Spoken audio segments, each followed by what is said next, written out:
اے لطیفہ عرض کیا ہے جہاز جا رہا تھا، بحری جہاز، اس زمانے میں لکڑی کا جو ہوتا تھا، جس طرح وہ سیلنگ بورڈ جس کو کہتے ہیں، پردے لگے، وہ موٹریں تو نہیں تھی نا اس زمانے میں، یہ پیٹرول آپ کا انجن وغیرہ نہیں تھے. بھنور طوفان آ گیا، گرداب طوفان آ گیا. جہاز میں جو لوگ بیٹھے تھے غوث پاک کے مرید تھے، غوث پاک کے، انہوں نے یا غوث اعظم المدد پکارا. کیا پکارا؟ غوث اعظم خطبہ دے رہے تھے، تقریر کر رہے تھے، اچانک ہاتھ آگے بڑھایا تو یہاں تک ہاتھ بھیگ گیا غوث اعظم کا. ہاں کھول کے دیکھے، کھول کے بات کر رہا ہوں، ہاتھ یہاں تک بھیگ گیا. مرید کہتے ہم نے پوچھا حضور پانی بھی کوئی نہیں، ہاتھ بھیگ گیا. میں چپ کر کے سبق پڑھو. کہتے 2 مہینے کے بعد کچھ سوداگر کاروباری لوگ خدمت میں حاضر ہوئے اور نظر و تحائف پیش کیے. حضور نے ہمارے آگاہ ہونے کے لیے ان تاجروں سے کیفیت پوچھی. انہوں نے بیان کیا کہ یہاں سے 2 مہینے کا راستہ تھا. جب ہمارا جہاز پانی کے اندر تھا، یکایک طوفان آیا، بڑی تیز ہوائیں چلنے لگی، موجوں کا تلاطم تھا، جہاز ڈوبنے لگا. گھبراہٹ میں کچھ بن نہ پڑا، یا شیخ عبد القادر جیلانی المدد کا نعرہ لگایا. اسی وقت دریا میں سے ایک ہاتھ برآمد ہوا جس نے ہمارے جہاز کو کنارے لگا دیا. لوگوں نے پوچھا کیسے آئے ہو؟ کہنے لگے ڈوبنے لگے تھے، طوفان میں پھنس گئے تھے، ڈوبنے لگے تھے. غوث پاک کو پکارا، غوث پاک سامنے آ گئے. فرمایا گھبراؤ نہیں. آپ نے ہاتھ سے دھکا دے کے جہاز کو طوفان سے نکالا. کا کون سا دن تھا، کون سی تاریخ؟ انہوں نے بتایا. انہوں نے نکال کے دیکھا، وہی تاریخ تھی، وہی وقت تھا، وہی منٹ تھے. میں تھوڑی سی انجینئرنگ کروں، میں کسی کو تو کچھ نہیں کہتا، میں اپنے آپ کو ٹارگٹ کرتا ہوں کہ اگر میں اللہ کا ولی ہوں، میں غوث کتب اور ابدال ہوں، تو مجھ پہ اللہ کی لعنت ہے کہ نبی علیہ السلام کے نالین شریف چوری ہو جائیں، اور میں تو جناب نگاہ مارتا ہوں تو 7 زمینوں کے نیچے دیکھ لیتا ہوں، اور نگاہ مار کے جناب وہ میں عرش بھی پڑھ لیتا ہوں اور لوح محفوظ بھی. تو میرے پہ اللہ کی لعنت ہے اگر میں نبی علیہ السلام کے نالین شریف تلاش کر کے اس علم غیب کے ذریعے واپس لا کے میڈیا میں پیش کر کے پوری کی پوری قوم کو بریلوی اور بزرگوں کا ماننے والا نہ کر لوں. صحیح لعنت ہے کہ نہیں؟ میں کسی پہ نہیں کر رہا، میں اپنے پہ لگاتا ہوں کہ اگر میرے پاس یہ کچھ ہو. اے جڑے منڈے کمپیوٹر جان دیو، میں تو حدیثاں پڑھ کے لمبیاں دیہڑی راتی میں یہ دین ہی پڑھنا، تو جو میرے کو ہے میں تو سنانا. تے جڑے منڈے تسی کمپیوٹر جان دیو، وڈے وڈے انجینئر ہو مسلمانوں دے بچے، تسی کیوں نہیں ہو گستاخاں نو مطلب انہاں دیاں ویب سائٹاں انہاں دیاں برباد کر دے؟ تسی اپنے بٹن دباؤ، انہاں دی ہر شے تباہ کر دیو. تانوں رب نے فن دتا، سانو دسو جتے ساڈی لوڑ ہے. اور میری بزرگی پہ بھی لعنت ہے کہ میں اگر نگاہ مار کے یہ کچھ کر دیتا ہوں تو میں یوٹیوب سے نبی علیہ السلام کے اوپر جو گستاخانہ فلمیں چڑھی ہوئی ہیں میں ان کو ڈیلیٹ نہ کروا سکوں. تو لعنت ہے میری اس بزرگی کے اوپر. وہ کہتا ہے جی اے بابے جو سچے ہیں جی، تے میں سن رہا تھا مجبوراً، کہنے لگا جی بابے سچے ہیں تو مینار پاکستان سے آ کر چھال مارو، تے پھر بابے نو کہو نا جی بچاؤ، تے بابے بچا لین گے تے میں مان لواں گا جی بابے سچے نے سارے. تے میں کیا پھر تو بڑا چلا آدمی، تیرے کول تے اتنی عقل نہیں ہے. میں کہا تو انی گل کر دیں، بابے نو آواز ماریے اے اسی بعد ہی گل کریں گے. تو توحید دا ٹھیکہ چکیا ہے، تو مینار پاکستان تو چھال مار رہا، تو کیا یا اللہ مینوں بچا لے. ٹھیک ہے، اگر آپ کے اللہ کیوں نہیں کرواتا؟ اللہ نہیں کروائے گا سر.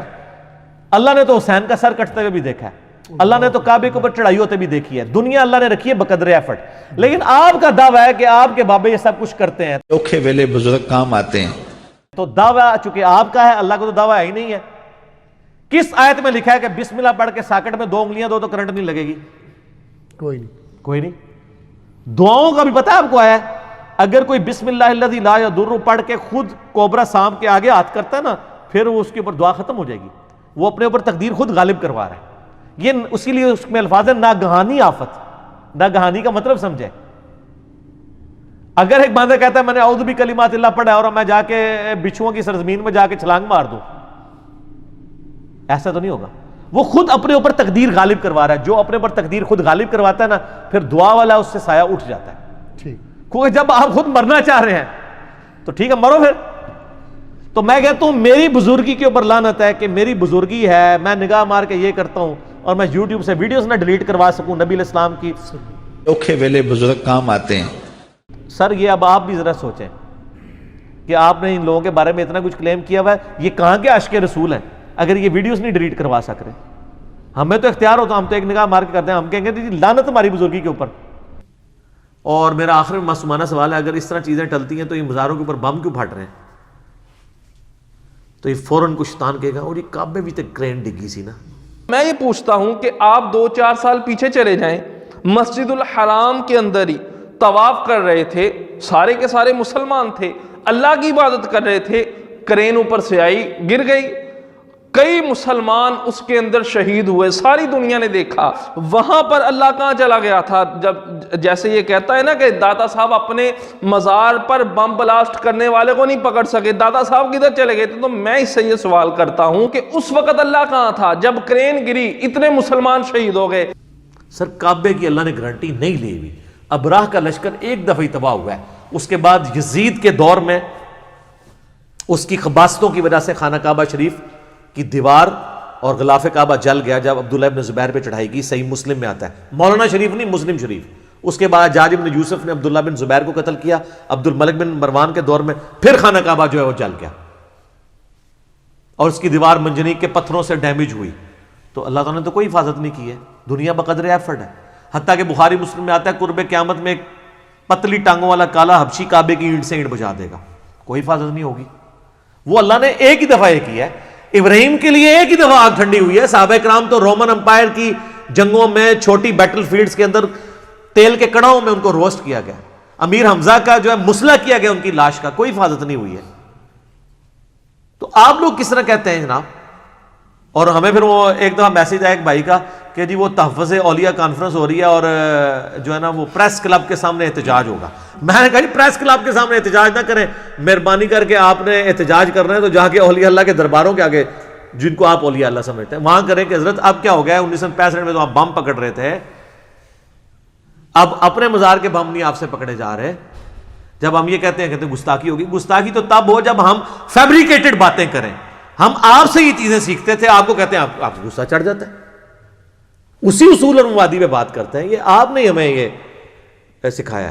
وہ ایک بابا جی بھی ہے نا بڑے مشہور, وہ کہتے ہیں انہوں ہلکا نہ جانو نبی دیاں گستاخیاں نو, وہ جڑا پونکتا جے نبی اتنے پونکتا جے.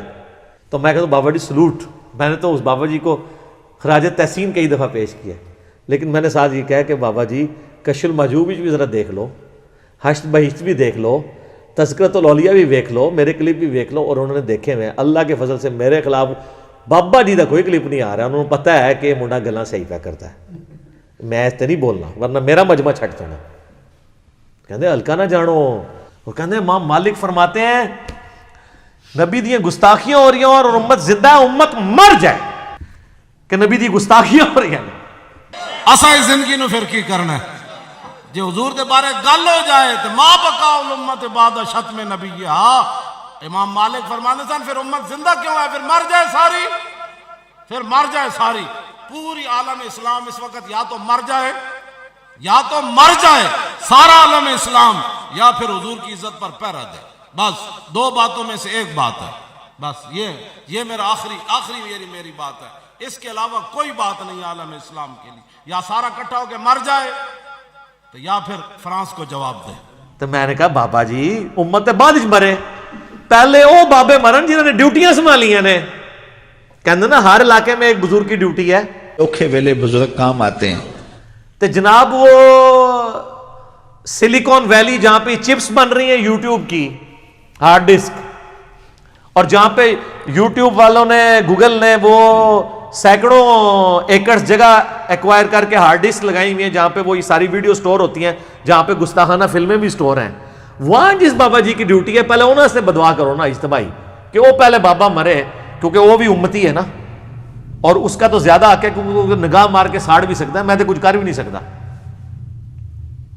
تو یہ کہنا چاہیے کہ امت دے سارے غوث کتب ابدال مر جان کہ نبی دی گستاخیاں ہو رہی ہیں, اور نگاہ مار کے ڈیلیٹ نہیں کراندے ویڈیو جڑی نبی الاسلام کے خلاف یوٹیوب کے اوپر سوشل میڈیا پہ چل رہی ہیں. پوری امت جو مار رہے ہو پہلے وہ مارو نا جنہیں کو اختیار ہے اور جن کی ڈیوٹیاں بھی ہیں. یہ کہتے ہیں غوث کتب ابدال ہے نا, وہ کیوں نہیں مردے؟ اور ویسے جب سے میں نے عام کیا اب وہ کہنا بھی چھوڑ گئے یہ بات, امت مر جائے امت مر جائے. انہوں نے کہا پہلے بابے مارنے پڑے نے. ٹھیک ہے نا جی, وہ ان کو بات سمجھ آ گئی ہے کہ یار یہ اس طرح نہیں ہوتا، دنیا بقدر ایفرٹ ہے. دنیا میں اللہ تعالیٰ نے مسلمانوں پہ بات چھوڑی ہے کہ وہ ایفرٹ کریں گے. دیکھیں اللہ نے تو سیدنا حسین ابن علی علیہ السلام کو مظلومانہ شہید ہوتے بھی دیکھا ہے. بقدر ایفرٹ ہے دنیا. یہ مسلمانوں کی ڈیوٹی ہے کہ انہوں نے کرنا ہے. باقی اللہ تعالیٰ نے تو ہمارے نبی کا ذکر بلند سے بلند تر کیا ہے، ہر شر میں سے خیر نکل رہا ہے. لیکن میں اپنے لیے کہتا ہوں، میں بزرگوں کی بات نہیں کرتا. اگر میں غوث وقت ہوں تو مجھ پہ اللہ کی لعنت ہو کہ مجھے اللہ نے اختیار دیا اور میں یوٹیوب پہ نگاہ مار کے رسول اللہ کی گستاخانہ ویڈیوز میں ڈیلیٹ کرا سکوں. میری بزرگی پہ لعنت ہو. میں کسی پہ نہیں بات کرتا، اپنے اوپر تو کر سکتا ہوں نا، بات سمجھانے کے لیے. کہتے ہیں نا طریقے سے ذرا بات ہونی چاہیے، لہجہ تلخ نہیں ہونا چاہیے. تو سر یہ ساری باتوں کے بعد آپ کو ایک بات کا یقین آ گیا ہوگا کہ جو میں یہ نعرہ لگا رہا ہوں نا کتنا سافٹ ہے، کہ مرنے سے پہلے اے مسلمان کر لے اس پہ غور، کتابوں کا خدا اور ہے، بابوں کا خدا اور یقین جان جب زندگی میں ایک دفعہ بھی تو نے غور کیا تو تیرے اندر سے آواز نکلے گی. کیا؟ کہ نہ میں وابی، نہ میں بابی، میں ہوں مسلم علمی کتابی. نہ میں بابوں کا دفاع کرنے والا ہوں بابی، اور نہ میں سو کالڈ کوئی علمی بات کرے تو اسے وابی کہہ دیتے ہیں. میں وابی بھی نہیں ہوں.